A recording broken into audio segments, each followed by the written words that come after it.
पाठपढ़ा नारे छात्र को घर काम नियोजित करुले शिक्षक घर विभिन्न काम कराउथिले बोली अभियोग होईछि। फॉर्म फिलअप करने घर को डाकी रंग काम कराउथिले। गजपति मोहना ब्लॉक रु सामना को आसीछि एभली घटना। सिकुलीपदर सरकारी विद्यालय हॉस्टेल रही पाठ पढ़ुवा 7 जन आदिवासी छात्र को अनेक दिन धरी एभली घर काम नियोजित करथिले क्रीड़ा शिक्षक एम राजेंद्र दोरा। तेबे विद्यालय परिचालना कमिटी सभापति यह देखा छात्र मानू बस रे बसाई विद्यालय को पठाइथिले। एही घटना को से निंदा करने सहित कार्यानुष्ठान पई दाबी करिसेंति।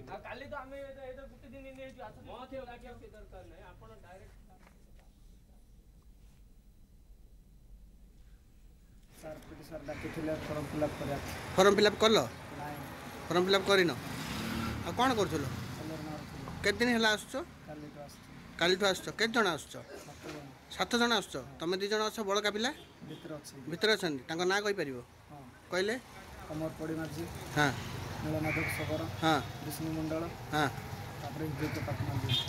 ये पिला सब मिसिक आस तुम जन भी आस पीट सार घर आगे कलर मार्च पिला माने आम विद्यालय पिला माने तो देखिली टे पिला पचारि कौड़ आसल कौन करूँ ना पीट सार डाक विद्यालय टू ये केते दूर आगे 7 किलोमीटर 7 किलोमीटर दूर को पीटी सार आनी पिला काली आनी काली 6 जन आसते सार आज 7 जन आसते जो कम करते आप प्रत्यक्ष भाव में देखी सार फोटो भी उठे रखी पिला पचारि वीडियो भी कर।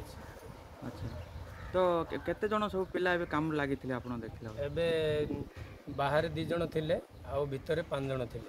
गणमाध्यम एवं समाज पत्रिका माध्यम एक कथा जाना पाइली जे ठीक कार्य नुह एपरी कार्य करा उचित नथिला।